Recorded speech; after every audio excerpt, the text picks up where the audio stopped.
तो नमस्कार सभी को। तो कैसे हैं आप सब? आई होप आप सभी अच्छे होंगे। मैं भी ठीक हूँ। Welcome to my channel midnight feeling love story में। चलिए हम बिना कोई वक्त ज़ाया करे कहानी से शुरुआत करते हैं। कहानी तुम मिले तो हम बने, पार्ट 44। और सब आई होप सभी बढ़िया होंगे। तो चलिए बिना कोई वक्त ज़ाया करे कहानी से शुरुआत करते हैं। कहानी शुरू करने से पहले हम थोड़ा सा प्रीवियस पार्ट जान लेते हैं कि प्रीवियस पार्ट में हुआ क्या था। प्रीवियस पार्ट में हुआ था कि यहाँ पे बहुत ही बेहतरीन, बहुत ही ब्यूटीफुल सा मोमेंट सलोनी और बरखा के बीच में होता है स्विमिंग पूल के अंदर। उसके बाद ये सभी लोग रेस्ट करने के लिए वहां से जा चुके थे। सभी के सभी जा चुके थे और दूसरी ओर यहाँ पे थोड़ी देर बाद टेरिस पे हम देखते हैं कि यहाँ पर नताशा, आर्यन, समीर और प्रकाश भी शामिल थे और मिल के वो लोग कुछ ही बात पे डिस्कशन कर रहे थे। बहुत ही ऐसा लग रहा था, बहुत ही गंभीर डिस्कशन हो रहा है। लेकिन क्या हो रहा था यह हम आगे जानेंगे। दूसरी ओर यहाँ पर बहुत सलोनी की मॉम, बरखा की बुआ जी और भी बहुत सारे लोग वहाँ पे बैठे हुए थे। रोशनी की मॉम, प्रतिभा की, सभी के मॉम एंड रिलेटिव्स, कुछ लेडीज जो होते ना बैठे हुए थे, क्योंकि अब मेहंदी का फंक्शन शुरू होने वाला है। तो बहुत सारे लोग बैठ के सॉन्ग सॉन्ग सिंग कर रहे थे, गाना गा रहे थे और उसके ऊपर ढोलक बजाया जा रहा था। उसके ऊपर ढोलक बजा रहे थे और मस्ती वाले माहौल चल रहे थे। और दूसरी ओर अब यहाँ पर हल्दी की डेकोरेशन चेंज करके अब डेकोरेशन की जाती है मेहंदी। मेहंदी की डेकोरेशन की जाती है और यहाँ पर हल्दी की डेकोरेशन चेंज की जाती है। दूसरी ओर जब यहाँ पर ये सारी तैयारियां हो रही थी, जब बहुत सारे जो लेडीज लोग सॉन्ग गा रहे थे, सिंग कर रहे थे, तभी वहां से दरवाजे से होते हुए 3 लोगों की एंट्री होती है। जैसे ही वो 3 लोगों को बरखा की बुआ जी देखती है तो वो खड़ी हो जाती है और खड़े होकर आते ही यहाँ पे सभी लोग चुप हो चुके थे, क्योंकि अचानक से इतने प्यारे माहौल में अचानक से एकदम शांति आ गई हो। सिचुएशन कुछ ऐसे भी ऐसे क्रिएट हो चुके थे। वो तीनों लोग एंट्री करते हैं और बरखा की बुआ जी भाग कर जाती है और उन सभी को हक करती हैं। इतनी भी तो उससे भागती नहीं है, नॉर्मली जाती हैं और उन्हें हक कर लेती हैं। हक करने के बाद बोलती है, कहाँ रह गए थे तुम लोग? हाँ, तुम लोगों को मैंने बुलाया कब था और तुम लोग आ कब रहे हो? तो बोलती, अरे जब तुम लोगों ने बुलाया था ना, जब तुमने बुलाया था तब हमारे घर में काम आ गया था, इसीलिए हम लोग लेट हो गए। चल कोई बात नहीं, देर है दुरुस्त है। तो बोलती है, हाँ एक काम करना चाहिए था ना, तुम लोगों को शादी के बाद आ जाना चाहिए था। तो बोलती कि अरे शादी के पहले आ गए ना, अब कहाँ इतना भड़क रही है। और ये और कोई नहीं, बरखा की बचपन की दोस्त थी, बरखा की बुआ जी के बचपन की दोस्त। बहुत ही गहरी फ्रेंडशिप कह सकते हैं इन तीनों चारों के बीच में थी बचपन से। सो आर्यन अब दूसरी तरफ से क्योंकि प्रकाश ने भी ये चीज देखी थी, तो प्रकाश बोलते कि नमस्ते मासी जी। तो बोलते कि अरे बेटा, तुम इतने बड़े हो गए हो, वैसे तुम्हारी बहन की भी शादी पड़ गई है, तुम्हारी कब होगी? ये ये सबसे कैजुअल सवाल है जिसका कोई जवाब लेने का मन नहीं करता, बट क्या कर सकते हैं। मुंह उठा के जो देखो यही पूछ लेता है कि बेटा तुम्हारी बहन या तुम्हारे भाई की शादी पड़ गई, अब तुम शादी कब करने वाले? अरे पहले उनकी तो हो जाने दो। यहाँ पे प्रकाश को थोड़ी सी गुस्सा तो आती है, लेकिन वो कुछ बोलता नहीं और बोलता है कि आइए बैठिए आप लोग। और वो पानी जूस उनको दिया जाता है, वो लोग भी बैठते हैं और फिर वो लोग बोलते हैं कि हमारी हम दुल्हन किधर है? तो तभी बुआ जी बोलती कि अरे वो सो रही है। तो वो लोग बोलते हैं, सो रही है? हमारे ज़माने में जब हमारी शादी पड़ी थी तो उस टाइम पे तो हमारी इतनी एक्साइटमेंट होती थी, नींद तो आती ही नहीं थी।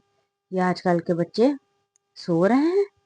तो बोलती कि अरे वो लोग थोड़ा सा थक गए थे इसीलिए सो रहे हैं। तो बोलते हैं कि ठीक है। और फिर उसके बाद वो लोग भी जाते हैं अपने अपने कमरे में, थोड़ा बहुत फ्रेश होकर आते हैं और यहाँ पर बुआ जी के साथ बैठकर यहाँ पे वो लोग भी सॉन्ग सिंग करने लगते हैं। थोड़ी देर बाद अब यहाँ पे प्रकाश, आर्यन, नताशा ये सभी लोग बाहर जाते हैं। जैसे ही ये बाहर जाते हैं फिर उसके बाद बुआ जी इवन पूछती भी है, बुआ जी को थोड़ा सा खटकता है और पूछती है कि तुम लोग जा कहाँ रहे हो। वो लोग ज्यादा कुछ खास बताते नहीं है और वो लोग बाहर चले जाते हैं। बाहर जाते हैं थोड़ी देर बाद, आधे घंटे बाद वहां पर बहुत सारे ढोल की आवाज आने लगती है।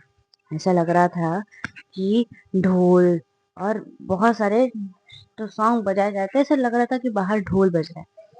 तो सभी लोग अब ये आवाज सुन के, ये जो लेडीज लोग सॉन्ग गा रहे थे, ढोल बजा रहे थे, वो लोग बंद कर देते हैं ढोलक जो बजा रहे थे और ये सभी लोग बाहर आते हैं। जैसे ही बाहर आते थे, यहाँ पे नताशा, आर्यन सभी लोग डांस कर रहे थे उस ढोल पे। अब उनकी बहन या भाई जो भी समझो, शादी तो है, प्रकाश की बहन की शादी है, तो प्रकाश दम जम के डांस कर रहा था। यहाँ पे सभी लोग बड़े मजे से डांस करते और उस ढोल की आवाज सुन के यहाँ पर कहीं ना कहीं रोशनी, शनाया, इन सबकी नींद भी खुल जाती है। रोशनी की, शनाया की और सलोनी की, दूसरी तरफ बरखा की और साथ ही साथ यहाँ पर उसके साथ प्रतिभा जो थी, उसकी भी यहाँ पे नींद खुल चुकी थी। जैसे ही इन सबकी नींद खुलती है, ये सब लोग ढोल की आवाज सुन के थोड़े से शौक होते हैं और अब ये बोलते हैं कि अब क्या हो गया। और फिर लोग हॉल में आते हैं, हॉल में कोई था ही नहीं, क्योंकि एक्चुअली ढोल की आवाज सुन के सभी के सब लोग बाहर जा चुके थे। तो जैसे ही ये लोग हॉल में आते हैं तो देखते हैं कि हॉल में कोई मौजूद ही नहीं है।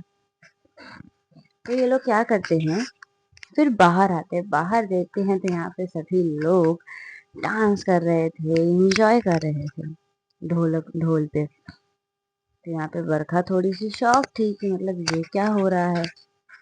तभी वहां पे नताशा आती है, आर्यन भी आता है और बरखा का हाथ पकड़ के और प्रतिभा का हाथ पकड़ के खींचता है और ऐसे डांस का इशारे करते हैं। तो वो लोग भी थोड़ा बहुत डांस करते हैं। यहाँ पे सनोल सलोनी और यहाँ पे साथ सलोनी, शनाया, ये सभी लोग भी वहां पे डांस करते हैं। उस मोमेंट को बहुत ही अच्छे तरीके से उसको एंजॉय किया जाता है, कह सकते हैं।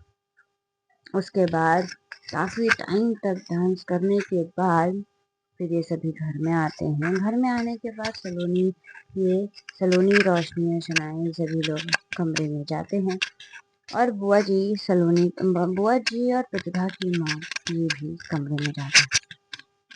तो जैसे ही ये दोनों जाते हैं तो यहाँ पे शनाया एक्चुअली फोन देख रही थी और वो फोन देख रही थी, सोफे पे लेटी हुई फोन देखती थी। और यहाँ पे सलोनी और रोशनी यहाँ पे कुछ काम कर रहे थे, मतलब समथिंग किसी चीज की तैयारियां कर रहे थे, कह सकते हैं। तो वो लोग आते हैं तो यहाँ पे जो शनाया थी उसको तो पता नहीं था ये लोग आ गए, क्योंकि उसका जो फेस था वो दूसरी तरफ था, वो डोर की तरफ नहीं था, उसको नहीं पता बुआ जी आए हैं। तो यहाँ पे प्रतिभा की जो मॉम थी वो और बरखा की बुआ जी, वो दोनों जब आते हैं तो यहाँ सलोनी और रोशनी देखते हैं और वो लोग अच्छे से बैठ जाते हैं। बोलते कि बुआ जी आप, तो बोलते कि हाँ ये मेहंदी की ड्रेस है, ये तुम लोगों का, इसको पहन लेना आज की मेहंदी में और अच्छे से तैयार होकर बाहर आना। तो बोलते कि ठीक है, और इतना ही, ज्यादा ज्यादा वहां पे कुछ बातें होती नहीं है, बस बरखा की बुआ जी वहां से चली जाती है। प्रतिभा की जो मॉम थी वो दोनों के ही सर पे सहलाती है, गालों को छूती है और फिर उसके बाद वो भी बाहर चली जाती है। शनाया को पता ही नहीं क्या हुआ है। शनाया इवन बोलती भी है, कोई आया था क्या? तो बोलती है कि नहीं, तुम तुम फोन देखते रहो, कोई इशू नहीं है। और उसके बाद यहाँ पे अब दूसरी तरफ बरखा और प्रतिभा भी तैयार होने के लिए जा चुके थे, नताशा भी जा चुकी थी, आर्यन, प्रकाश, सभी लोग तैयार होने के लिए जा चुके थे। दूसरी बरखा, बुआ जी के जो दोस्त आए थे वो भी, सभी लोग अपनी अपनी जगह तैयार होने के लिए अच्छे तरीके से जा चुके थे कमरे में। अब क्या करेंगे ये तो हम जानते हैं। सभी लोग तैयार होने के लिए जाते हैं और बहुत ही अच्छे तरीके से तैयार होकर आते हैं। एक्चुअली बरखा ज़्यादा कुछ तैयार होती नहीं है, वो नॉर्मल सा एक टी शर्ट एंड ट्राउजर होता है जो कि उसका फेवरेट है, कॉस्ट्यूम है, वो उसको ही पहन के बाहर आ जाती है। तो बुआ जी बोलती है कि तुम्हारा मेहंदी का फंक्शन है, कम से कम आज के दिन तो। लेकिन बरखा उनको इग्नोर करके वहां से चली जाती है। बरखा कुछ बोलती नहीं है। प्रतिभा बोलती है कि बुआ जी मेहंदी आपको तो पता है ना कि वो लगवाती नहीं। तो बोलती कि अरे बेटा बट तैयार तो हो जाना चाहिए ना। तो बोलते थोड़ी जाने दीजिए ना बुआ जी, उसको तो वैसे भी मेहंदी लगवाना ज़्यादा पसंद है नहीं।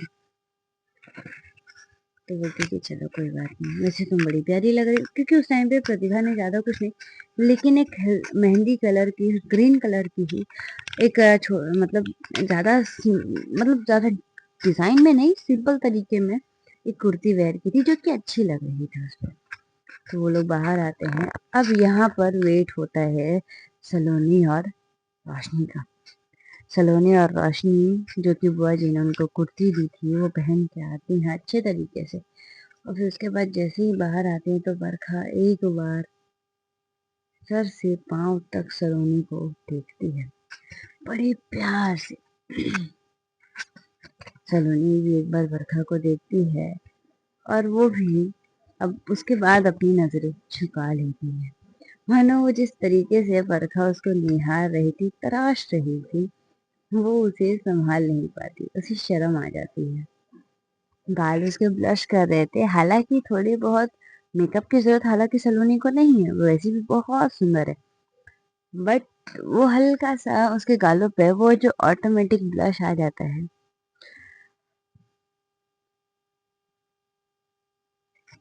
हाय हाय क्या ही बताएं, बड़ा ही बढ़िया लग रही थी वो, बहुत प्यारी। उसके बाद धीरे धीरे करके यहाँ पे मेहंदी का फंक्शन अब शुरू होता है।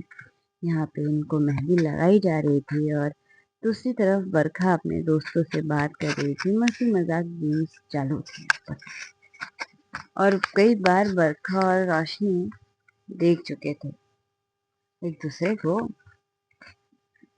बरखा और सलोनी एक दूसरे को देख चुके थे। रोशनी और प्रतिभा भी, कहीं ना कहीं रोशनी और प्रतिभा भी एक दूसरे के उतना ही बेताब थे, क्या कह सकते हैं।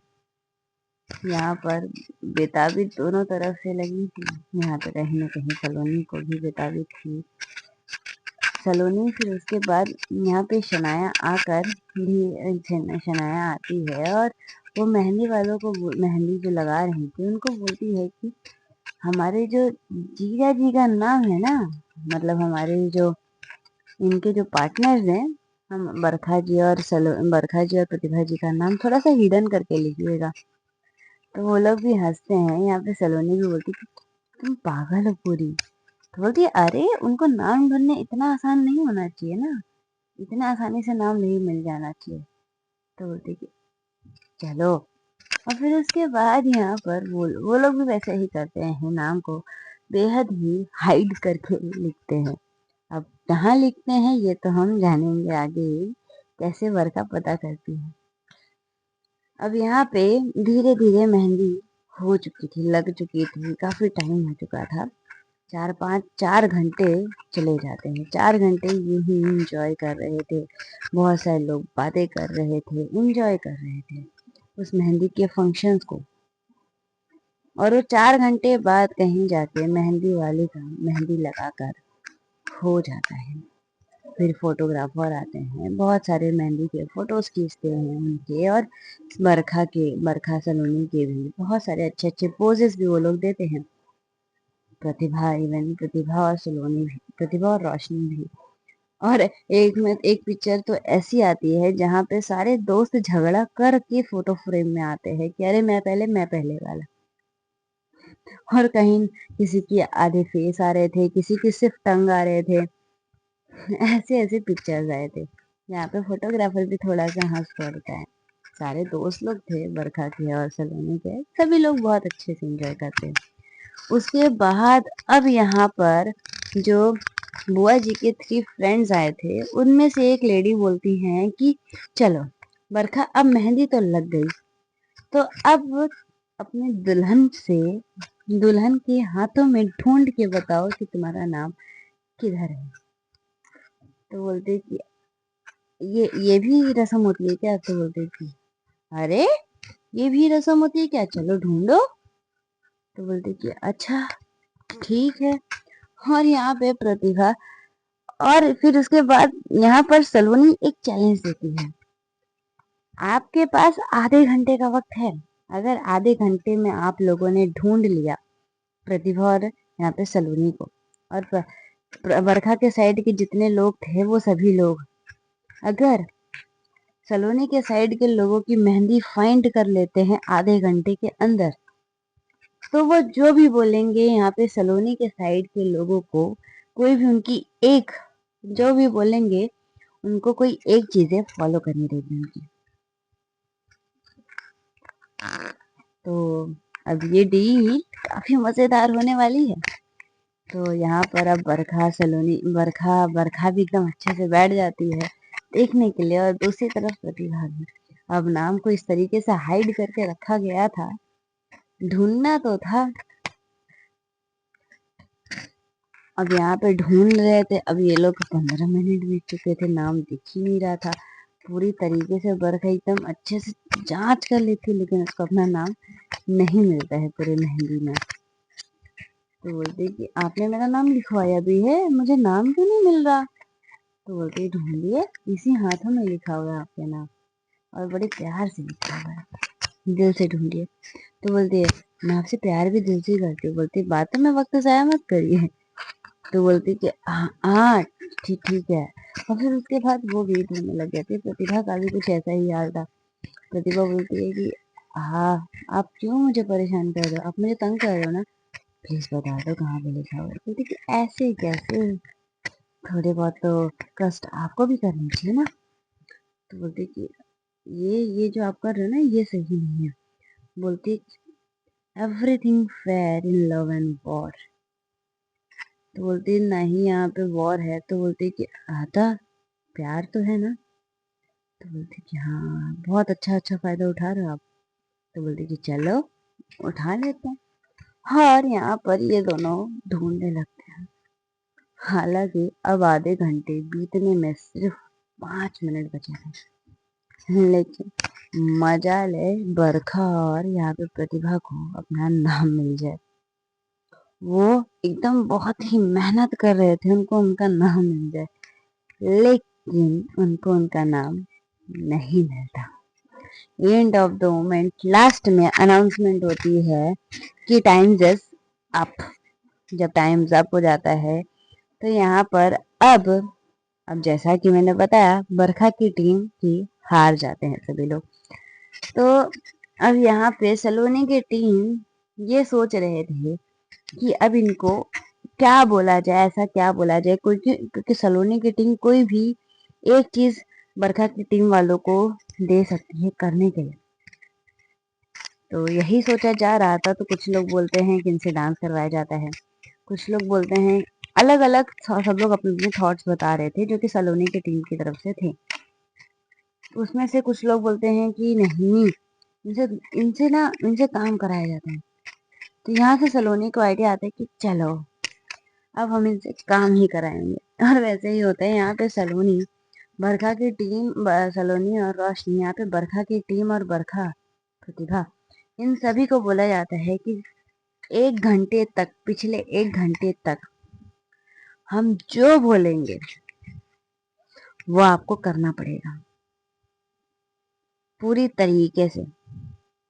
हम जो जो आपको बोलेंगे वो आपको करना पड़ेगा। तभी प्रतिभा बोलती है कि ये क्या बात हुई। नताशा भी बोलती कि देख सलोनी, ये बहुत गलत है। तो बोलते कि 1 मिनट, तू हमारी टीम में थी ना? तो बोलती कि हाँ मैं तुम्हारी। तभी वर्षा बोलती कि कितना, टीम कितनी जल्दी पलट रही है, तू हमारी टीम में स्टार्टिंग से। हम उसको पकड़ के अपनी टीम में करती है। तो बोलते कि यार ये गलत है यार। तो बोलते कि गलत ही सही, स्टार्टिंग से है ना, अब टीम हार रही है तो छोड़ के जा रही है। तो बोलती कि अरे तुम लोग तो ऐसा मतलब गलत। Shut up. चलिए आज हम अपनी कहानी को यहीं पे समाप्त करते हैं। जानेंगे नेक्स्ट पार्ट में कि क्या होता है, अब क्या मिलेगा अब बरखा को। चली जानेंगे। और हाँ, हैप्पी नवरात्रि आप सभी को। मैंने हालांकि पोस्ट कर दिया था, लेकिन चलिए, सभी को मेरी तरफ से हैप्पी नवरात्रि। सभी अपने अपने परिवार का ख्याल रखिएगा। Bye bye everyone.